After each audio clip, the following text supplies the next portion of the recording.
What up guys, Gozen here for AnimeUproar, and I'm adding another video to the How Strong Is series.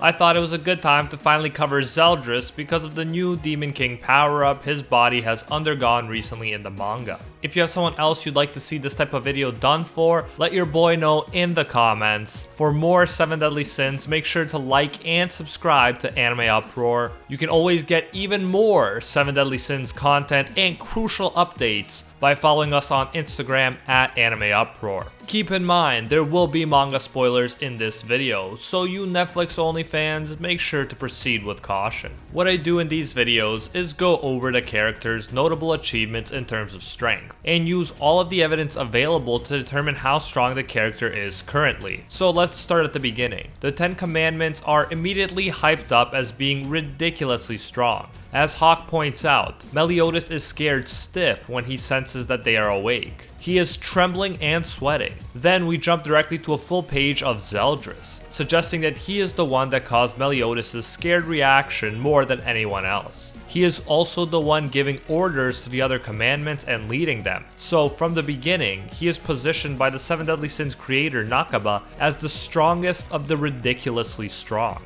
When Meliodas takes on the 10 Commandments, Zeldris effortlessly takes off Meliodas' arm. He's so quick that he has taken out his sword, sliced Meliodas' arm off, and put his sword back in its holder before anyone could even see his blade. Not only is he faster than Meliodas with the sword, his swordsmanship is said to be the fastest in all of the demon realm.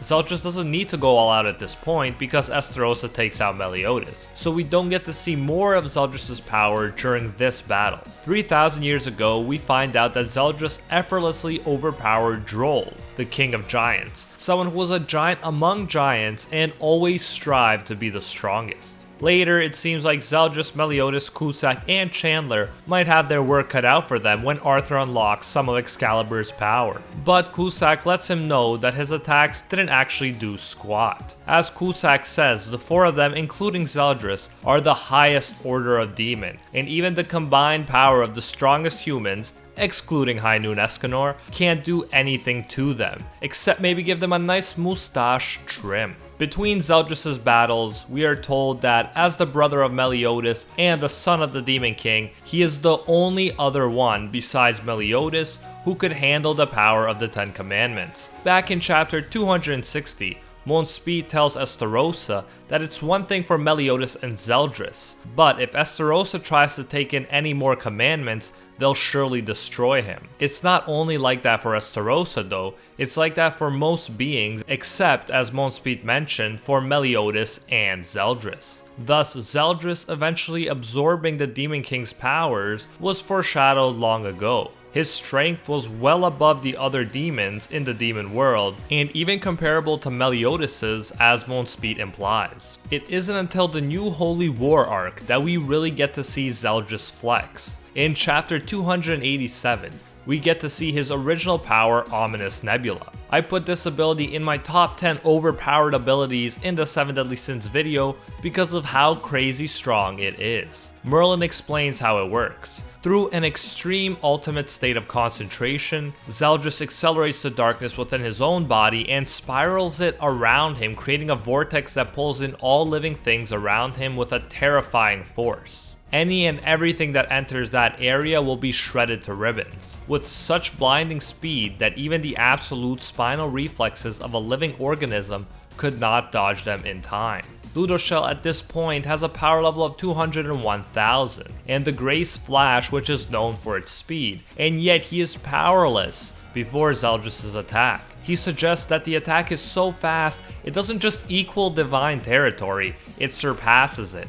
Combined with the power that he borrowed from the Demon King that made him immune to magic attacks, Zeldris is all but invincible. Unlucky for him though, it happens to be High Noon, and Escanor's legendary The One form does manage to stop the attack with a karate chop. However, keep in mind that Zeldris has 0 commandments at this point. Meliodas is in the process of absorbing them all. Now that he currently has all 10 commandments, which supposedly gave him half of the Demon King's power, I couldn't even see Escanor's the One standing a chance. Keep in mind, no matter how strong the One is, it is supposed to be but a fraction of the Supreme Deity's power, a figure who is supposed to be about equal in strength to the Demon King. But more on Demon King Zeldris later. Even with no commandments, Zeldris manages to survive a combined attack from Escanor's the One and Ludoshel. Not only that, but he manages to recover fast enough to hold back a Spirit Spear from Harlequin with full-grown wings and a Mael with Sunshine,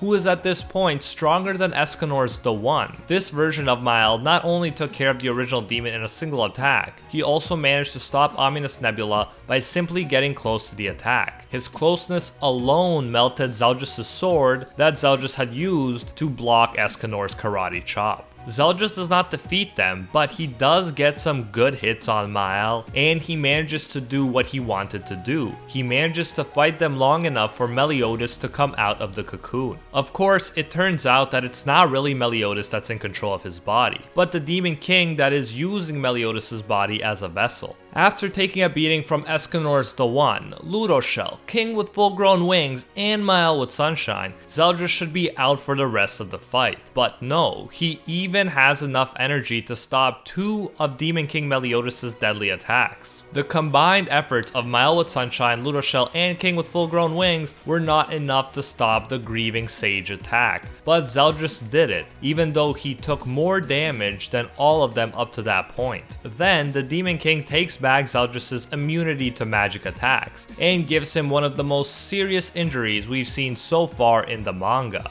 Yet, he survives even this. Meliodas manages to kick his dad out of his body, but Cusack managed to help Zeldris absorb all of the 10 commandments. After doing so, Demon King Zeldris effortlessly takes out Cusack, a demon of the highest order. Now we have a villain truly fit for the ridiculously powerful Meliodas. I gotta admit, I had absolutely no idea how anyone could challenge Meliodas at this point because he seemed so overpowered. But this actually makes sense. Remember everything it took for the Sins to beat Demon King Meliodas. It took Meliodas raging war on the inside of his body and the combined efforts of Zeldris, Bon After Purgatory, and everyone else. Now, assuming Zeldris won't be able to overpower the Demon King on the inside, which is a fair assumption in my view, the Sins will have to take on an undistracted Demon King, who can give his all to the battle on the physical plane.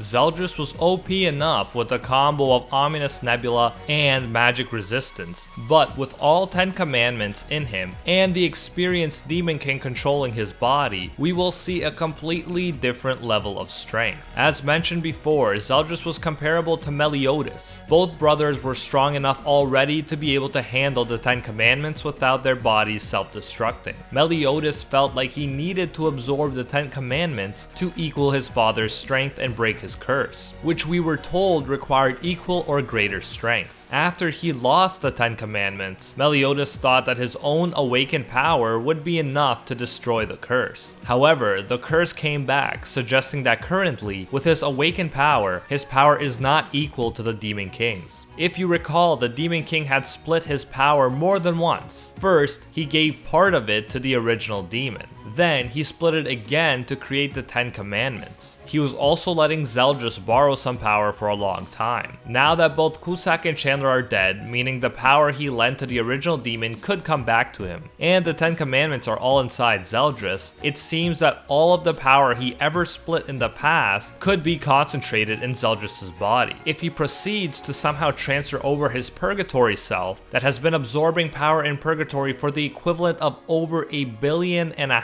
human years, then he will be more powerful than he's ever been. He will have all of his power in one place, and you can add to that Zeldris' own impressive power that I've tried to illustrate in this video. Taking all this into account, we can start to see why the Demon King in Zeldris' body looks so calm even though he's seen what Meliodas is capable of. So how strong is Demon King Zeldris? Right now, it seems safe to say that he is the strongest character in the series. Meliodas will need a power boost help from the Sins, and maybe even Mile in the One mode to even stand a chance against his father if he did in fact manage to concentrate all of his power in Zeldris' body. Let me know how you think our main characters could possibly defeat Demon King Zeldris in the comments of this video. I'm so excited, especially after we went from an epilogue, which implied that the series was gonna end shortly, to chapter 312, which is called The War Begins, suggesting a brand new arc is just getting underway.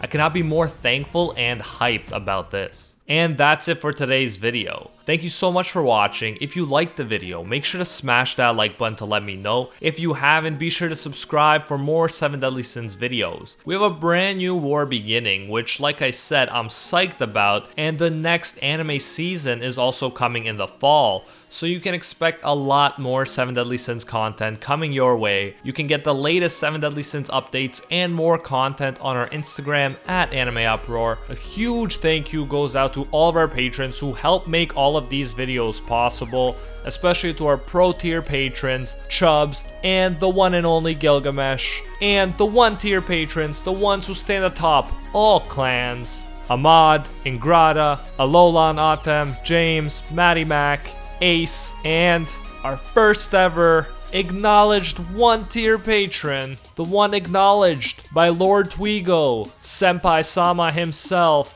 Baby Ray. Thanks again for all the support, and until next time, see ya, Space Cowboys.